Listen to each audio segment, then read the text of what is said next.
Ito po guys yung total watch time hours ko po, lifetime since nag-start po ako mag YouTube. Ito nakikita niyo yan, from October yan, October 2017 up to present po yan.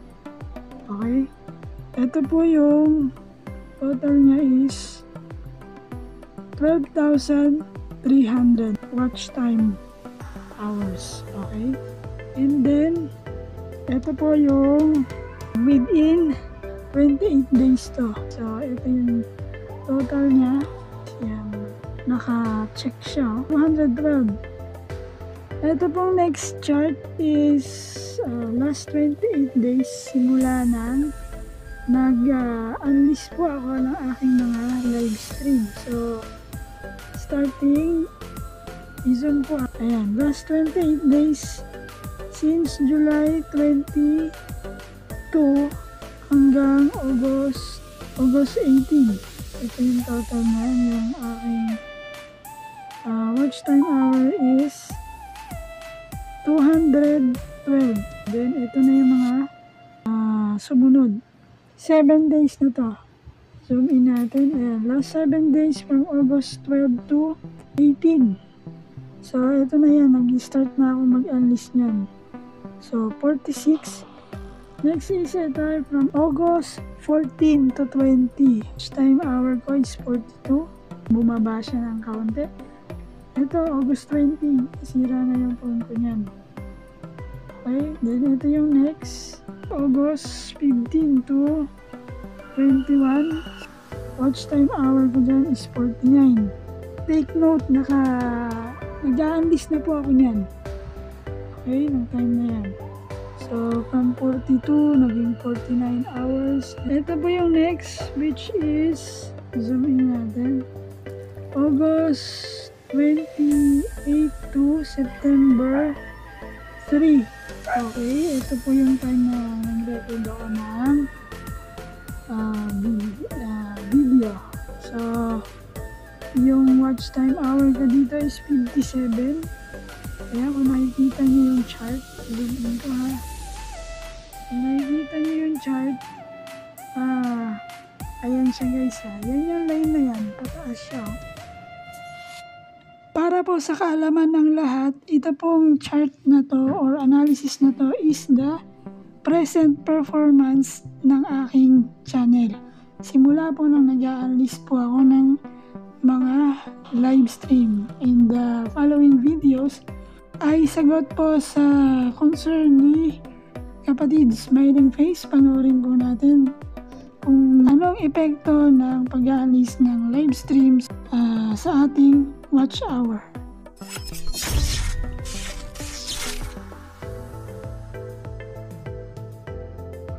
So guys, punta tayo sa ating Chrome. Bago po ang lahat, itutur ko muna kayo sa ating Studio Analytics. So, ito po, itong nakikita dito ngayon is last 28 days. Alright? Nagtataka siguro kayo bakit nababawasan, nadadagdagan. Ito, ayan yung watch time hours natin at saka yung revenue. Isasama ko na rin, no? Kasi nandiyan yan. Kasi po, this is within 28 days. Alright? So, yung revenue mo or yung watch hour mo, watch time hour mo this day is different from your watch time hour or revenue the next day. Kasi hindi naman po same yung mga nanonood sa atin everyday. So, nagiging iba-iba po yan. Nagkaka-iba-iba. Alright, so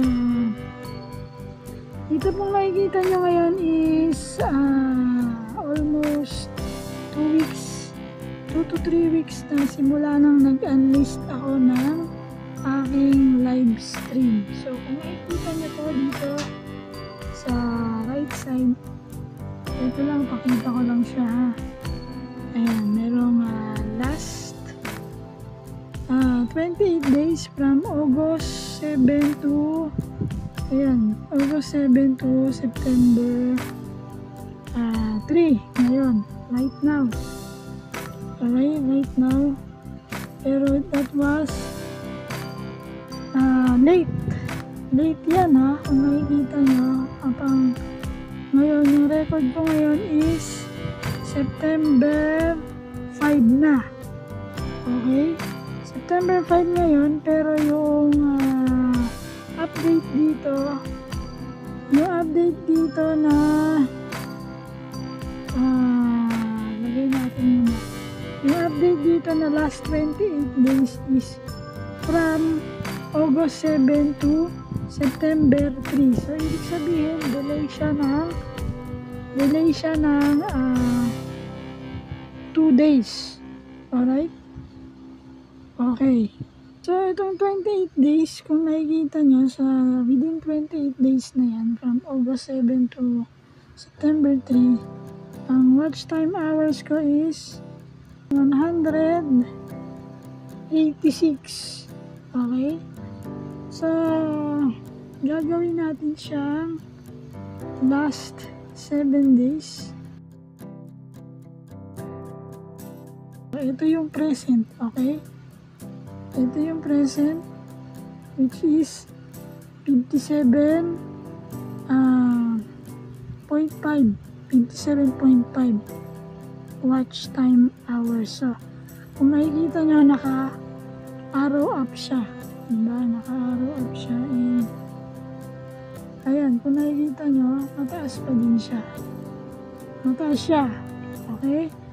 Pataas. And then, gagawin natin ulit siyang gagawin natin siyang lifetime. Again. Okay, lifetime. Okay, so ito pong lifetime. Lifetime ko is, ayan kung nakikita nyo, 12.4K. Alright?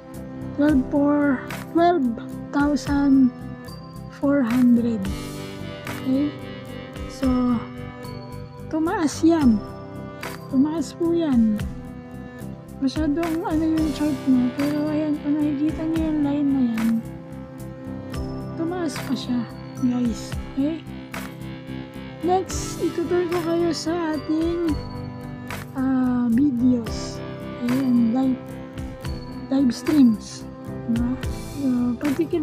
Magiging particular tayo sa ating live streams. Alright? Ipapakita ko lang po sa inyo na. So, kuha tayo ng analytics ng ating live stream.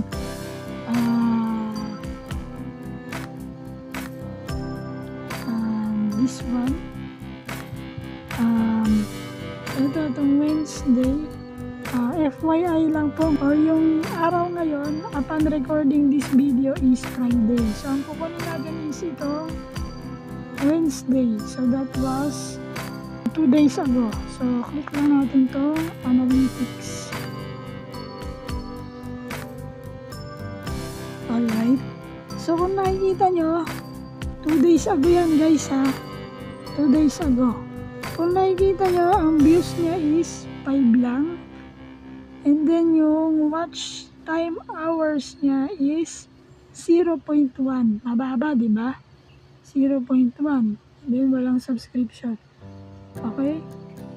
Zoom natin. Dito tayo sa right side. Papakita ko lang po sa inyo. So, yan ay real time. Okay? Then, papalitan natin siya ng ayan, kung nakikita nyo to, sales published nakalagay, di ba? Ibig sabihin, September 3 hanggang present. So, ngayon is Friday. So, September 3. Alright, balik natin yung since published. So, that was September 3 hanggang ngayon. Ibig sabihin nun, Simula nung September 3 hanggang ngayon, walang nanood. Kasi 0.1 watch hour lang siya. Alright? So, ngayon, papakita ko sa inyo. Papalitan natin siya ng, click natin yan. Papalitan natin siya ng, ito, since uploaded or lifetime. Alright? Palitan ba? Ayan. So, since uploaded or lifetime. Wait lang, nawala. Okay. So, tingnan natin, guys. Ito po yung result niya. Since uploaded or lifetime, meron siyang 118 views and 8.7 watch time hours. Alright? So, ang ibig pong sabihin yan, guys, yun pong araw na nagla-livestream po tayo, yung pong makukuha nating views and watch time hours during the live stream is napupunta po yan sa total watch time hours natin na lifetime.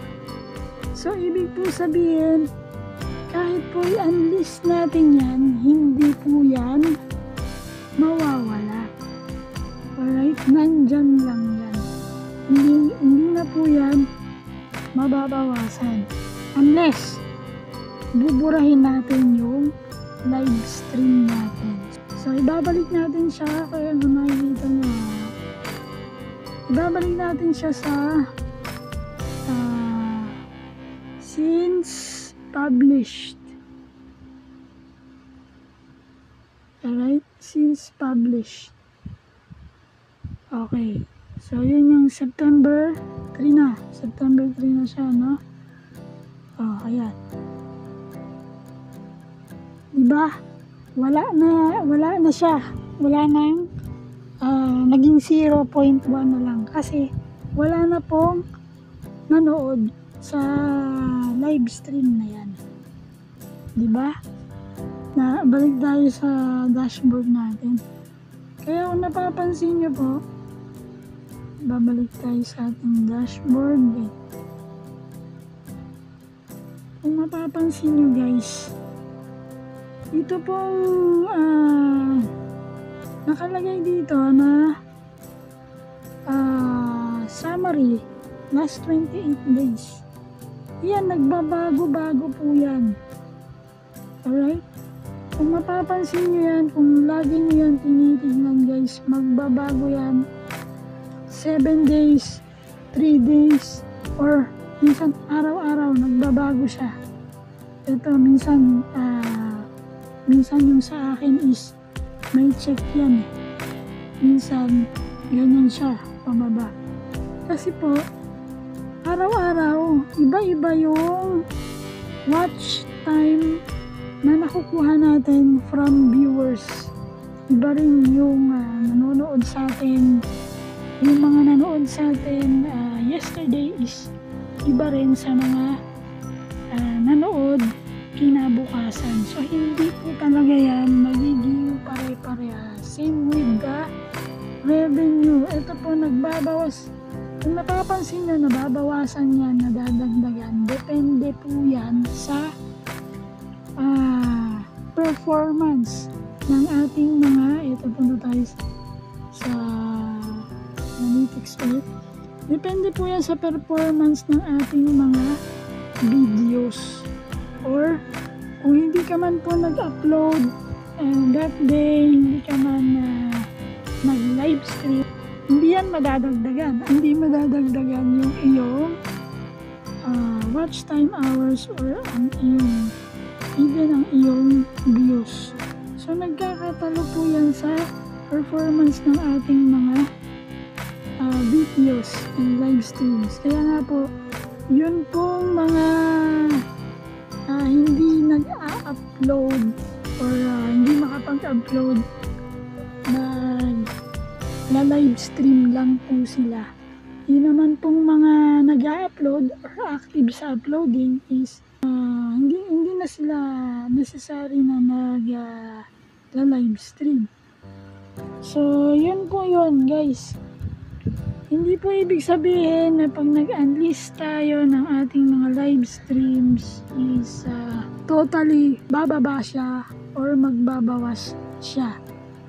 Mababawasan lang po yan kung totally buburahin natin yung ating video or yung ating live streams. Or kung magkakaroon po tayo ng reused. Kung makikita nyo guys, tumaas pa nga yung aking watch time hours dito. 12.4 siya. Kung nakita nyo po yung pinakita ko kanina, yung previous na lifetime ko is 12.3k lang. Ngayon is 12.4k na siya. So it means tumaas pa siya, nadagdagan pa siya kahit na nag-a-unlist po ako ng mga live stream. So depende po yan sa performance ng channel ninyo within that day. Alright, so lagi niyo po tatandaan yung pong performance ng channel niyo ngayon is different from the performance tomorrow. Okay? Kasi lalo na kung hindi naman po kayo araw-araw nag-upload, hindi kayo araw-araw na nagla-live stream, makikita ninyo na mababa siya. Kasi nga, hindi nadadagdagan yung watch hour ninyo kapag hindi kayo nag-upload or kapag hindi kayo nagla-live stream and wala ring nanonood sa videos ninyo. Ang nire-record dito is yung performance ng channel ninyo within 7 to 28 days. Depende po yun sa kung ilang araw ang pagbabasihan ninyo na titignan ninyo. So, yun lang yun guys. Again, ang reason why we need to, or hindi naman po necessary na i-unlist, sa gusto lang naman po. Sa gusto lang po. Okay? Yung pong ini-emphasize ko lang doon is para po mas makita yung mga content natin, mas panoorin yung mga content natin. So yun lang guys, I hope nasagot ko po yung concern ni Smiling Face Channel. Kapatid, maraming salamat sa iyong concern. I hope nabigyan ko po ng linaw, lalo na po sa mga taong masyado po natatakot na baka ma-demonetize sila pag nakita nila na ito bumababa. Nakita nila bumababa yan. Natatakot na sila, ay ang baba na ng ng watch hour ko, lagot, di-demonetize na ako. So wag po ninyong gawing basihan ito. Okay, lagi nyo pong tatandaan para po hindi po kayo malito. Ayan, i-click nyo lang po yung go to channel analytics. And then, i-click nyo po ang lifetime dito po sa bandang right side. Ito, gagawin nyo lang po siyang lifetime. Alright, so kabahan po kayo kapag nandito kayo sa lifetime and then ito yung nakita nyong bumaba. Yan. Diyan kayo kabahan. Pag yan ang nakita nyong bumaba, yung lifetime. Alright? So, yun lang guys. I hope nakatulong po sa inyo ang